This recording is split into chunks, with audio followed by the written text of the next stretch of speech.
সন্ধ্যার শেষ আলো তখন ম্লান হয়ে আসছে। রাত নামছে দ্রুত।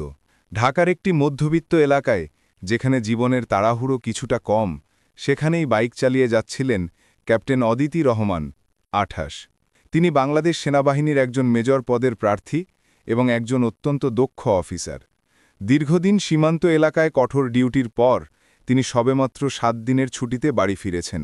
সামরিক পোশাকে তিনি যেমন ইস্পাতের মতো কঠোর, তেমনি বেসামরিক পোশাকে তিনি অত্যন্ত সাধারণ ও বিনয়ী। আজ তিনি সিভিল ড্রেসে ছিলেন, একটি সাধারণ সালোয়ার কামিজ পরে, মাথায় ওড়না জড়িয়ে। তার উদ্দেশ্য ছিল দীর্ঘদিনের সামরিক রুটিন থেকে বেরিয়ে এসে একটু সাধারণ জীবনযাপন করা, বন্ধুদের সাথে দেখা করা এবং মাকে সময় দেওয়া। তার বাইকে ছিল না কোনো সামরিক স্টিকার, ছিল না কোনো পদের চিহ্ন। তিনি চেয়েছিলেন সম্পূর্ণ সাধারণ এক নাগরিক হিসেবে পথে নামতে। অদিতি ট্রাফিক রুলস সম্পর্কে অত্যন্ত সচেতন। সামরিক শৃঙ্খলাই তাকে শিখিয়েছে আইন মান্য করাই সর্বোচ্চ কর্তব্য। তিনি একটি অপেক্ষাকৃত নির্জন মোড়ে এসে বাইকের গতি কমালেন। ট্রাফিক সিগন্যাল তখনও লাল। তিনি ধৈর্য ধরে অপেক্ষা করছিলেন। তবে তার ঠিক পিছন থেকে একটি জিপ দ্রুত গতিতে এসে থামল এবং তীক্ষ্ণ হর্ন বাজাতে শুরু করল। অদিতি বাইকের সাইড মিরারে তাকালেন। জিপের ভেতরে বসা লোকটির চোখে মুখে ছিল এক অস্থিরতা ও বিরক্তি। এই এলাকায় সাধারণত ট্রাফিক পুলিশের খুব একটা কড়াকড়ি থাকে না। কিছুক্ষণ অপেক্ষা করার পরও সিগন্যাল সবুজ হল না। পিছনের জিপ থেকে একজন লম্বা স্থূলকায় অফিসার নামলেন। তার ইউনিফর্ম কিছুটা এলোমেলো, চোখে মুখে মদের প্রচ্ছন্ন ছাপ। ইনি হলেন স্থানীয় থানার দায়িত্বপ্রাপ্ত ইন্সপেক্টর ফয়সাল আহমেদ। ক্ষমতার দম্ভ আর নিয়মিত ঘুষের টাকায় তার অহংকার তখন আকাশ ছুঁয়েছে। ইন্সপেক্টর ফয়সাল অদিতির বাইকের সামনে এসে দাঁড়ালেন। তার চোখে ছিল চরম ঔদ্ধত্য এবং নারীর প্রতি এক বিশেষ অবজ্ঞা। তিনি সম্ভবত ধরেই নিলেন এত রাতে বাইক চালানো মেয়েটি হয় কোনো ধনীর দুলালি, নয়তো সাধারণ কোনো ছাত্রী, যাকে ভয় দেখানো খুবই সহজ। এই, কি ব্যাপার? সিগন্যাল দেখছ না? দাঁড়িয়ে আছো কেন? ফয়সাল কর্কশ স্বরে জিজ্ঞাসা করলেন। অদিতি হেলমেট খুলে শান্ত কিন্তু স্পষ্ট গলায় উত্তর দিলেন, স্যার, সিগন্যাল রেড। আমি ট্রাফিক রুলস মানছি। এই শান্ত উত্তরটি যেন ফয়সালের অহংকারে আঘাত করল। সে আশা করেছিল মেয়েটি ভয় পেয়ে জড়সড় হয়ে যাবে। রুলস? রাত ৯টার পর এই রাস্তার রুলস আমি বলছি যাও, এগো, আমার কাজের দেরি হচ্ছে, ফয়সাল ধমকের সুরে বললেন। অদিতি সামান্য কপাল কুঁচকে তাকালেন। সামরিক জীবনে তিনি কখনোই কোনো অন্যায় আদেশ মেনে নেননি। তিনি বললেন, আপনার রুলস মানা উচিত স্যার। আপনি ইউনিফর্মে আছেন, আপনি আইন ভাঙতে বলছেন? এই প্রতিবাদ ফয়সালের নেশাগ্রস্ত অহংকারকে উস্কে দিল। তার চোখে লালসার আগুন জ্বলে উঠল। আরে বাপরে, খুব আইন জানা মেয়ে তো। তুমি আমাকে শেখাবে আইন? জানিস আমি কে? আমি এই এলাকার ইন্সপেক্টর। আমার কথার বাইরে কোনো আইন চলে না। ফয়সাল দ্রুত অদিতির বাইকের চাবি কেড়ে নিলেন। তোমার সাহস হয় আমার মুখের উপর তর্ক করার? বাইক নিয়ে দাঁড়িয়ে থাকো, আমি দেখব কতক্ষণ দাঁড়িয়ে থাকতে পারো। অদিতি এবার বাইক থেকে নামলেন। তার চোখে ছিল দৃঢ়তা। তিনি সামরিক স্টাইলে সোজা হয়ে দাঁড়ালেন। তার শরীরের ভাষা মুহূর্তেই পাল্টে গেল। কিন্তু ফয়সাল তা বুঝতে পারল না। স্যার, আপনি চাবি ফেরত দিন। আপনি যা করছেন তা ক্ষমতার অপব্যবহার। ফয়সাল সেই মুহূর্তে নিজের নাম ভুলে গেল। তার মনে হলো এক সামান্য মেয়ে তাকে চ্যালেঞ্জ জানাচ্ছে। তার সহকর্মীরা জিপের ভেতর থেকে দেখছে, আর এই মেয়ে তাকে থামানোর চেষ্টা করছে। তার রাগ আর ঘৃণা চরম সীমায় পৌঁছে গেল। অদিতি যখনই নিজের পকেট থেকে পরিচয়পত্র বের করতে গেলেন, ঠিক তখনই ফয়সাল আর এক মুহূর্ত দেরি করলেন না। তিনি তার হাত তুলে নিলেন। সামরিক বাহিনীতে কঠোর প্রশিক্ষণের সময় অদিতিকে শত শত শারীরিক আঘাত সহ্য করতে হয়েছে। কিন্তু এই আঘাতটি ছিল সম্পূর্ণ অন্যরকম। এটি ছিল শৃঙ্খলার প্রতি আঘাত। সজোরে একটি চড় এসে পড়ল অদিতির ডান গালে। চড়ের তীব্রতায় অদিতির মাথা ঘুরে গেল, কিন্তু তার শরীর মেঝের দিকে নুয়ে গেল না। সামরিক প্রশিক্ষণ তাকে মাটিতে পড়তে দেয়নি।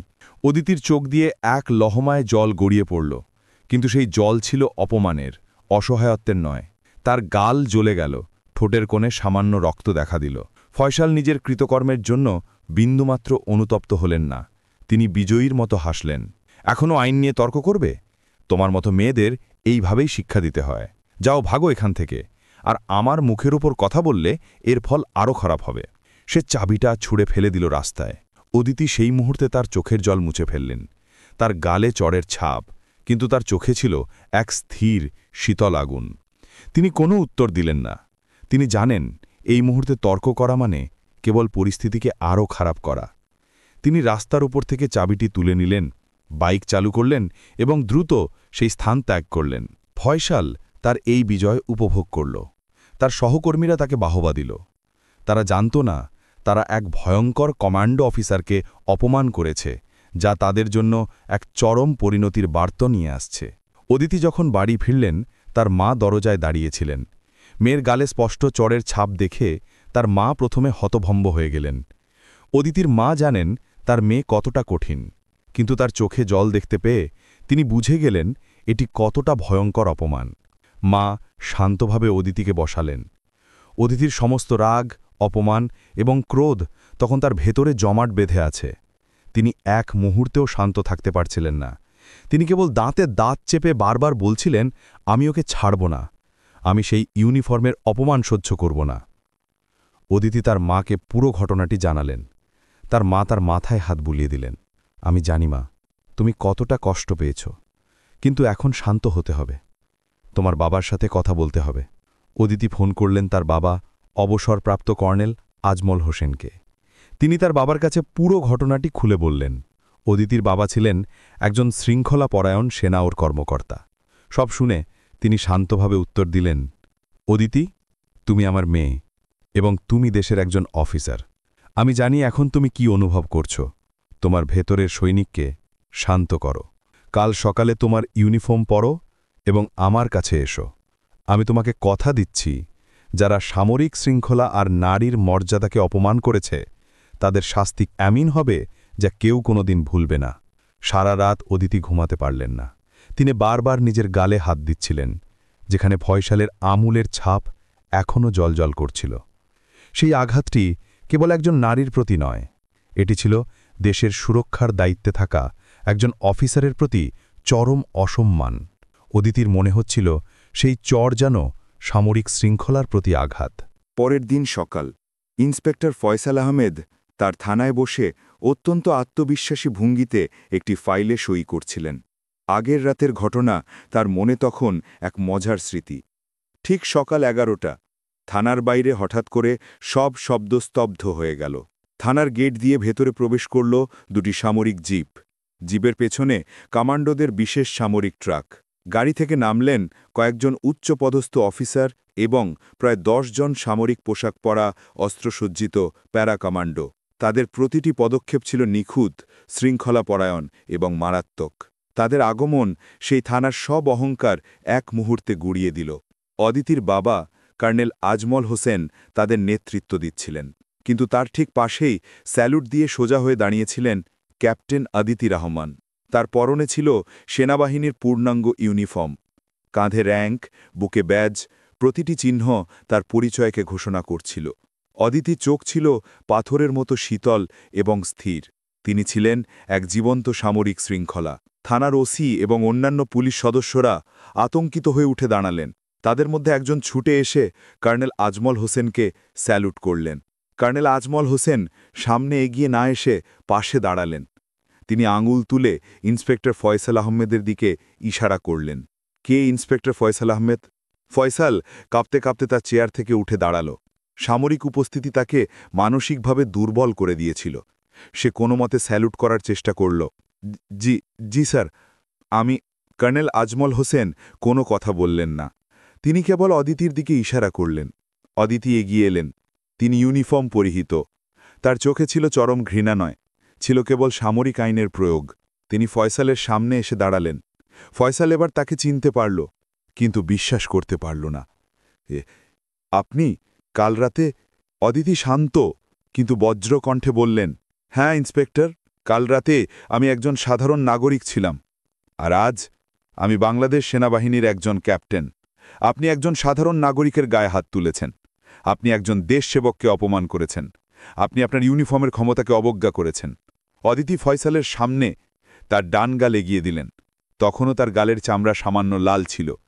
এইখানে আপনি চড় মেরেছিলেন, কারণ আপনার কাছে আইন মানে অহংকার। কর্নেল আজমল হোসেন এবার তার সামরিক পরিচয়পত্র বের করে ফয়সালের মুখের সামনে তুলে ধরলেন। আমরা আইনকে নিজের হাতে তুলে নিচ্ছি না ইন্সপেক্টর, কিন্তু আমরা শৃঙ্খলা ফিরিয়ে আনব। আপনার বিরুদ্ধে সেনাবাহিনীর সদর দপ্তরে এবং দুর্নীতি দমন কমিশনে গুরুতর অপরাধের অভিযোগ দায়ের করা হয়েছে। ক্ষমতার অপব্যবহার, একজন সেনা অফিসারের প্রতি অসম্মান এবং জনহয়রানির জন্যে আপনাকে তৎক্ষণাৎ সাসপেন্ড করা হচ্ছে এবং বিচার বিভাগীয় তদন্তের মুখোমুখি হতে হবে। কর্নেল আজমল হোসেন তার কমান্ডো দলের দিকে ইশারা করলেন। অ্যারেস্ট, সামরিক কায়দায়, জনসম্মুখে। কমান্ডোরা এক মুহূর্তে ফয়সালকে ঘিরে ফেলল। ফয়সাল চিৎকার করে উঠল, আমি ওসি, আপনারা আমাকে অ্যারেস্ট করতে পারেন না, এটা সামরিক আইনের অপব্যবহার। অদিতি শান্তভাবে উত্তর দিলেন, যখন আপনি একজন নির্দোষ নারীর গায়ে হাত তুলেছিলেন তখনই আপনি আইনের সম্মান হারান। আপনার মতো লোকেরা ইউনিফর্মের সম্মান নষ্ট করে। সামরিক বাহিনী সে শৃঙ্খলা ফিরিয়ে আনবে। ফয়সালের হাতে হাতকড়া পরানো হলো। তাকে তার সহকর্মী এবং জনগণের সামনে দিয়ে টেনে সামরিক গাড়িতে তোলা হলো। ফয়সালের দম্ভ, তার অহংকার, সব কিছু সেই মুহূর্তে চূর্ণ বিচূর্ণ হয়ে গেল। তার সহকর্মীরা আতঙ্কিত হয়ে দেখল ক্ষমতার অপব্যবহারের ফল কতটা ভয়ঙ্কর হতে পারে। কর্নেল আজমল হোসেন থানায় উপস্থিত সবাইকে স্পষ্ট ভাষায় জানিয়ে দিলেন, আইন সবার জন্যে সমান, আর যারা দেশের সেবকদের অপমান করে তাদের জন্য সামরিক শৃঙ্খলা সর্বদা জাগ্রত। এই ঘটনাটি মুহূর্তের মধ্যে পুরো দেশ এবং পুলিশ প্রশাসনে এক আলোড়ন সৃষ্টি করল। ইন্সপেক্টর ফয়সাল আহমেদকে কেবল চাকরিচ্যুত করা হল না, তাকে দীর্ঘদিনের কারাদণ্ড দেওয়া হল। ক্যাপ্টেন অদিতি রহমান সেই রাতে কেবল তার ব্যক্তিগত প্রতিশোধ নিলেন না, তিনি প্রমাণ করলেন কঠোর শৃঙ্খলার সামনে অহংকার আর দুর্নীতি চিরকাল পরাজিত হয়। ইউনিফর্মের আসল শক্তি বন্দুক বা লাঠিতে নয়, তা নিহিত থাকে সততা, শৃঙ্খলা এবং আইনের প্রতি অবিচল শ্রদ্ধায়। একজন নারী সৈনিক যখন তার শৃঙ্খলা নিয়ে ফিরে আসে তখন তার সামনে কোনো ক্ষমতা দাঁড়াতে পারে না।